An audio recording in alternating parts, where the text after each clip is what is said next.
नमस्कार प्यारे विद्यार्थियों, आप सभी 11वीं क्लास के विद्यार्थी ध्यान दें कि कल हमने एक वीडियो देखा होगा आपने, घर की याद। घर की याद हमारे आरव पुस्तक का जो काव्य खंड है उसमें वैसे तो जब नहीं हटाए थे तो ये चौथे नंबर 5वें नंबर का लेसन था। इससे पहले हमने पढ़ लिए थे। बाकी जो बात करें अभी एक लेसन हटा दिया है उसी श्रृंखला में, तो ये चौथे नंबर का लेसन बनता है घर की याद। तो घर की याद कविता जो है इसको लिखने वाले रचने वाले जो कवि महोदय हैं उनका नाम बहुत ही यूं कहूं कि अग्रणी है वो, ठीक है, सहज भावना से कविता पेश करने के लिए। तो उनका नाम है भवानी प्रसाद मिश्र। भवानी प्रसाद मिश्र जो कि गांधी जी के राष्ट्रीय आंदोलन में सक्रिय भूमिका निभाते थे और यही कारण रहा कि उनकी जो कविताएं हैं उनमें देशभक्ति की भावना ओतप्रोत है, सामाजिक भावना ओतप्रोत है। और इसी के चलते हुए क्या हुआ कि 1942 में, आप जानते हैं प्यारे विद्यार्थियों कि 1900 जैसे 20-21 की बात करें उसमें असहयोग आंदोलन चलाया गांधी जी ने। फिर 1930 में सविनय अवज्ञा आंदोलन चलाया गांधी जी ने। फिर 1942 में एक लास्ट आंदोलन चलाया था भारत छोड़ो आंदोलन, अंग्रेजों भारत छोड़ो आंदोलन। उस अंग्रेजों भारत छोड़ो आंदोलन में 1942 में ये जो भवानी प्रसाद मिश्र हैं ये राष्ट्रीय आंदोलन में तन मन धन से आगे बढ़ के हिस्सा ले रहे थे। और आप जानते हो कि अंग्रेज सरकार बहुत ही तकनीकी और दिमाग से काम करते थे। तो उन्होंने क्या किया कि जितने भी भाग लेने वाले थे लगभग उनमें से जो मुख्य थे उनको उठा के सीधा जेल में डाल दिया। और आपको बता दो 1942 में इनको जेल में डाल दिया गया, जेल हो गई, गिरफ्तार कर लिया इनको और लगभग 3 साल की इनको जेल हुई थी। ठीक है, तो 3 साल की जब जेल हुई तब इन्होंने देखा कि उससे पहले तो देश के हित में कार्य कर रहे थे, कोई दिक्कत नहीं थी, लेकिन जब इनको जेल में डाल दिया तब क्या हुआ कि इनको अपने घर की याद सताती है, सहलाती है, तब परेशान करती है और ये कल्पनाएं करते हैं। ठीक है, और यूं माने कि जैसे जेल में है और बाहर बहुत तेज बारिश हो रही है, सावन का महीना है और बहुत भयंकर बारिश हो रही है, गर्जना हो रही है, काले घने बादल घूम रहे हैं, भयंकर बारिश हो रही है। ऐसी बारिश में उस सावन के महीने को ये अपना एक यूं कहीं संदेशवाहक, जिसे संदेश के भेजते थे, संदेशवाहक बना करके और अपने घर वालों के लिए कुछ लिखते हैं, अपने समाज परिवार के लिए कुछ लिखते हैं। उसी का जो लेखन किया गया, उसी जो संदेश की बात करें वही संदेश यहाँ पर है।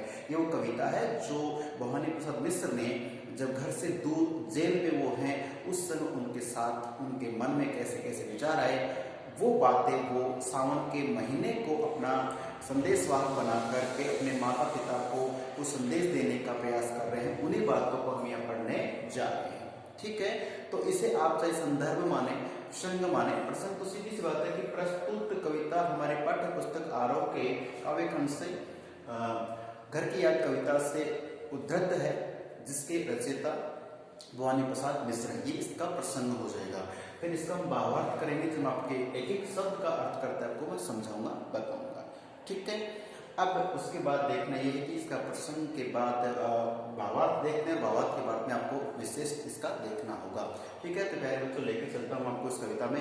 ये देखिए बहुत ही सीधी सरल भाषा में लिखी हुई कविता है और भवानी प्रसाद मिश्र की कविता है, जिसे कविता का गांधी कौन? भवानी प्रसाद मिश्र को कहा जाता है। बड़े ध्यान से तन मन धन से इसे पढ़ना। देखिए, धन कमला का कीमती समय। ठीक है, चलिए देखते हैं इसको कि आज पानी गिर रहा है, बहुत पानी गिर रहा है, रात भर गिरता रहा है, प्राण मन गिरता रहा है। ये 4 लाइनों का एक पद, एक स्टेंजा मान के चलेंगे। देखिए, बात करते हैं कि आज यानी कि जो भवानी प्रसाद मिश्र हैं वो जेल में है और उस समय बहुत तेज घनघोर बादलों की गर्जना से बारिश होती है।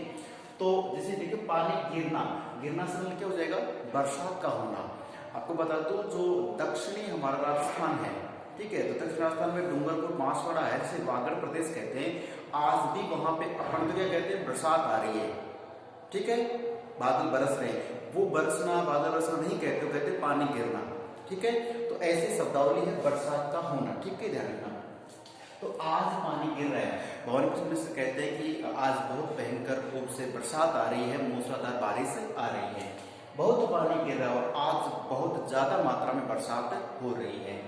रात भर गिरता रहा, ठीक है, रात भर कौन, बादल बरसता रहा, पानी गिरता रहा, कौन, रात भर गिरता रहा।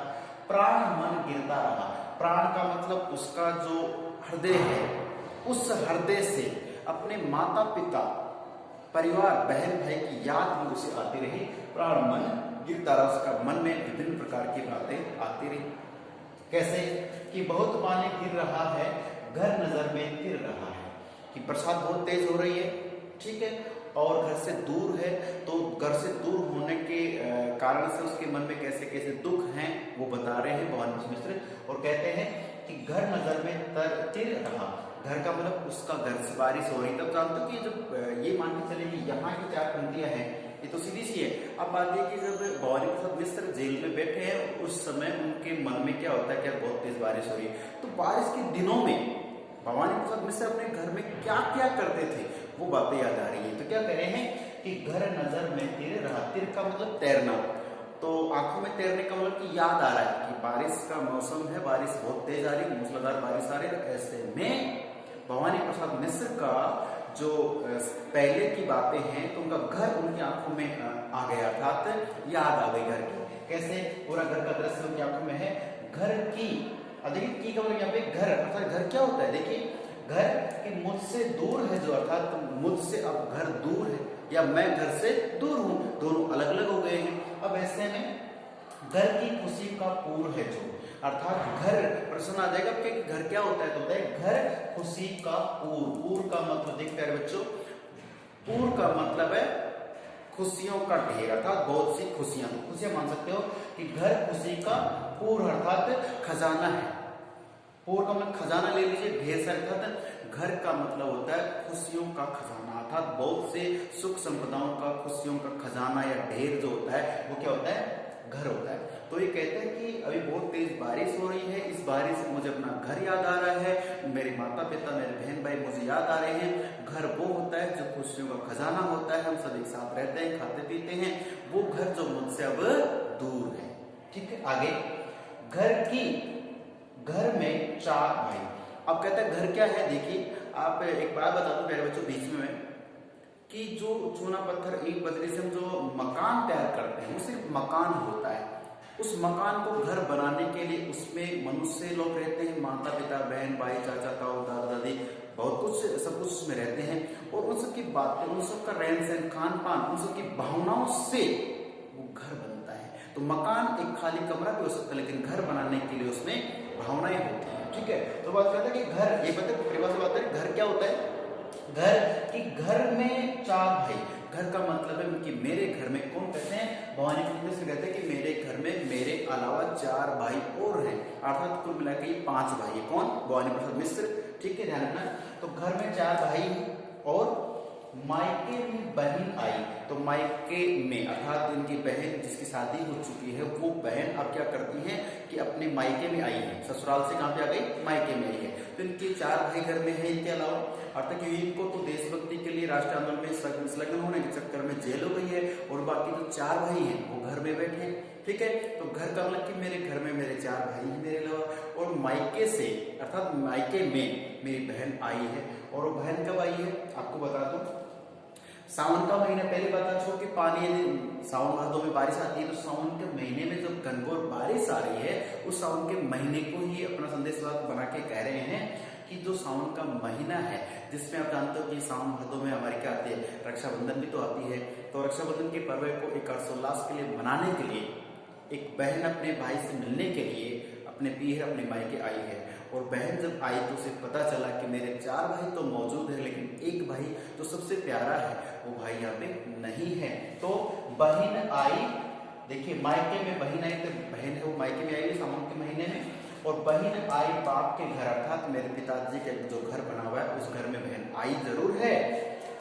हाय रे परिताप के घर, तो यह परिताप का मतलब होता है दुख या संकट, चिंता। तो दुख के घर का, बाप के घर पे अब क्या है, दुख है कि उसके 5 बेटे थे, हर्षोल्लास से रहते थे, और वो एक बेटा जो सबसे प्यारा है उस घर का, वो बेटा जेल में है। और ये बात उस बहन को, उस पिता को, उस माँ को, भाइयों को दुख देती है, परेशान करती, दुखी करती है। हाय रे, मायके में जो बहन आई है, भाई से मिलने के लिए, रक्षाबंधन के लिए आई होगी, और वो बहन भाई को न पाकर, भाई नहीं है, तो ऐसे में वो बहन क्या है, दुखी होती है। दुख के घर आई है, परिताप मतलब दुख के घर आई है। प्यारे बच्चों, मैं समझता हूँ कि ये जो 3 स्टेंजाज हैं मैंने आपको समझाए हैं, बताए हैं, और मेरा मतलब ये आधार कहता है कि आपको समझ में आ गया होगा। ठीक है, अब बाकी जो 3 इनको देख लेता हूं मैं। देखिए यहाँ पे घर की घर में सब जुड़े हैं, तो ये कहता है घर क्या है कि घर की घर में सब जुड़े हैं। सब देखो, घर लोगों से बनता है और घर में सब जुड़े हैं। तो इसके जो भाई बहन हैं, 4 भाई पहले मौजूद है, बहन एक आई ससुराल से, मायके आई है, वो माता पिता है, सब जुड़े हैं। आप जानते हो कि हम सब घर वाले जो होते हैं, परिवार वाले होते हैं, वैसे हम अपना अपना जो भी काम कर रहे हैं, लेकिन कोई घर में दुख होता है, कोई पीड़ा संकट होती है, खुशी का माहौल होता है, तो वो सब मिलके उसमें कार्य करते हैं। तो इनके घर में भाई एक नहीं है, तो ऐसे में सभी को दुख, और दुख में सब एक दूसरे के पास में है, एक दूसरे की भावनाओं समझ रहे हैं, तो घर में सब जुड़े साथ एक दूसरे के सहयोग में है। सब के इतने कब जुड़े हैं, और ये सब इतने कब जुड़े, मैंने बताया ना कि सामान्य जब दिन चल रहे हैं तब अपना अपना काम धाम कर रहे हैं, कोई दिक्कत, लेकिन घर में कोई दुख आन पड़ता है, कोई समस्या आ जाए, तब सब साथ में कि सब की इतने कब जुड़े, अर्थात इसका मतलब दुख है। बहन आई है, उसने पूछा कि भवानी प्रसाद भैया कहाँ है, भाई कहाँ है, तो सबने कहा कि बहन चिंता मत कर, वो जेल में जल्दी वापस आएंगे, ऐसे उन्हें दिलासा दे रहे हैं। तो सब के सब इतने कब जुड़े, अर्थात दुख में ही जुड़े हैं, बाकी इसमें जुड़ते हैं। 4 भाई 4 बहनें, अर्थात भवानी प्रसाद कहते हैं कि हम जो हैं 4 भाई और 4 बहनें हैं। ठीक है, कहाँ पर 4 भाई 4 बहनें, तो देखिए ये बता रहे हैं कि बाकी जो भाई हैं, ठीक है, तो ये घर में बैठे भी भुजा भाई 4 बहनें, तो कह रहे हैं कि भुजा भाई। तो अक्सर आपने सुना देखा हो कि भाई को भुजा के रूप में प्रतीकार्थ कहा जाता है, कि कहते हैं ना कि मेरी भुजा है। मान लीजिए मैं, मेरा जो छोटा है बड़ा भाई है, तो मेरी भुजा, भुजा का मतलब जब दुख आएगा तो मेरा बराबर में आके मेरा सहयोग करेगा, इसलिए भाई को भुजा का अर्थ दिया जाता है। ठीक है, तो भाई तो क्या हो गए, भुजा हो गए, और बहन क्या हो गई, प्यार का प्रतीक हो गई। ध्यान रखना, प्रश्न आ सकता है कि भाई को भुजा क्यों कहते हैं, कि वो हर सुख दुख में आपका साथ देता है। तो भाई तो क्या हो गए, भुजा, और बहन क्या हो गई, प्यार। अर्थात घर में जो बहनें होती हैं वो प्यार का प्रतीक होती है, प्रेम का प्रतीक होती है, पूरे परिवार को हंसाती रहती हैं, उनको खुशियों में और खुशियां बढ़ाती हैं। चाहे वो बहन छोटी है, फिर बड़ी होती है, फिर उसको शादी कर देते हैं, तब भी मान के चले कि बहन जब अपने घर आती है तो खुशियां लेके आती है, बहुत दिनों बाद आती है या कैसे भी आती है, तो बहनों से घर है वो आज भी चमन रहते हैं, खुशहाल रहते हैं। तो बहन प्यार का प्रतीक हो गई, और भुजा जो कि भाई का प्रतीक है। आगे 5, और माँ बिन पड़ी मेरी, कि मेरी जो माँ है, मेरी जो माँ है वो कैसी बिन पड़ी, कि मेरी माँ जो है, भवानी से कह रहे हैं कि अब जो भयंकर बारिश आ रही है, बरसात हो रही है, इस बारिश में मैं अकेला इस जेल में बैठा हूँ, और ये कल्पना कर रहे हैं कि इस समय मेरे घर में क्या क्या हो रहा होगा, मेरी बहन है वो मायके आई है, मेरे भाई वो क्या कर रहे हैं, सब दुख में कि दूसरे के पास बैठे हैं, और ऐसे में मेरी जो माँ है वो कैसी है, अनपढ़, अर्थात पढ़ी लिखी नहीं है उस जमाने के हिसाब से। मैंने बताया ना 1922 में का जन्म हुआ था, देखा आपने, तो उस समय का जो जन्म हुआ है, तो आप देख सकते हैं कब बड़ा दिन, 1922 से फिर शायद 13 हुआ, जो भी पढ़ा था, तो इनका जो जन्म है उस हिसाब से कि माँ बहुत पहले का समय है, तो ये उस समय मतलब पढ़ी लिखी नहीं होगी। ठीक है, तो माँ मेरी जो कैसी है, बिन पढ़ी की है। अब माँ बिन पढ़ी है, ऐसे में क्या हुआ कि ये जो है माँ मेरी बिन पढ़ी है, और बिन पढ़ी माँ क्या करती, देखिए दुख में वह गढ़ी गई, अर्थात मेरी जो माँ है वो मेरे दुख में गढ़ी जा रही है, कमजोर हो रही है, अर्थात उसको मेरा दुख सताता, मेरा दुख परेशान करता है। माँ की जिसकी गोद में सिर रख लिया तो दुख नहीं फिर।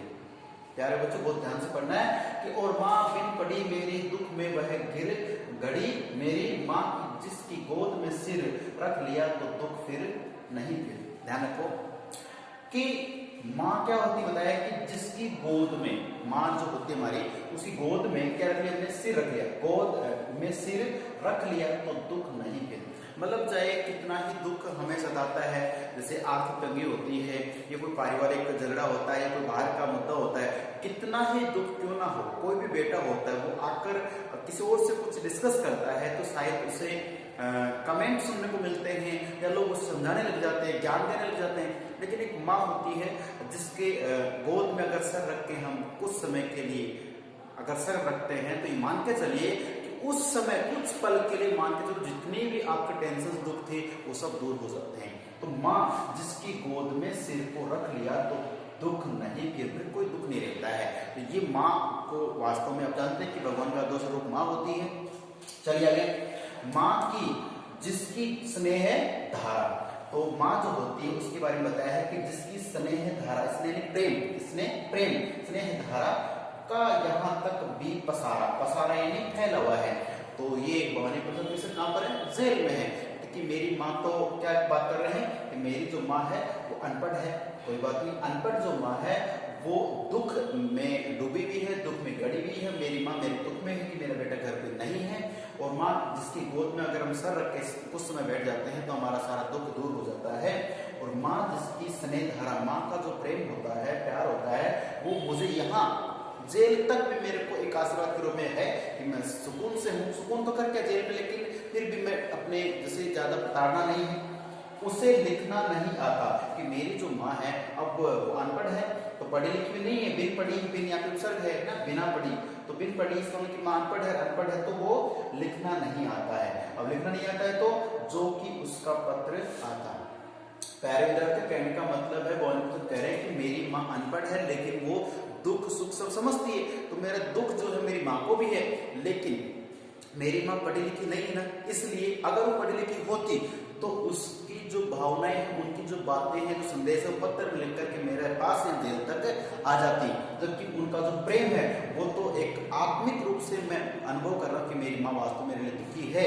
तो उस दुख को तो मैं जेल तक फंसाता, जेल तक मेरे को दुख उसका याद है कि मेरी माँ मेरे लिए दुखी है। लेकिन अगर मेरी माँ पढ़ी लिखी होती तो उनका मेरे पास पत्र आता। ये कुछ कल्पनाएं हैं, क्या सभी सारी कल्पनाएं हैं जो कौन कर रहे हैं? भवानी प्रसाद मिश्र जेल में बैठे बैठे हैं और अपने घर की सारी बातों का जिक्र अपने मन में अपने आप से कर रहे हैं। तो प्यारे बच्चों, मैं समझता हूँ कि बिना कोई अनावश्यक शब्द बताए मैंने प्रत्येक लाइन का, प्रत्येक शब्द का आपको अर्थ बता दिया है। और अब मेरी उम्मीद है कि आपको ये यहाँ तक की कविता समझ में आ गई होगी। सो प्लीज आप इस कविता को एक बार पुनः देख लीजिए और इस वीडियो को दोबारा सुन लीजिए ताकि आपको ठीक से याद हो जाए। अब इसके बाद अगली जो क्लास है, अगला जो वीडियो है, मैं आपको तुरंत लेके आऊंगा। तब तक के लिए नमस्कार, धन्यवाद, खुश रहें और सुरक्षित रहें और पढ़ते रहें।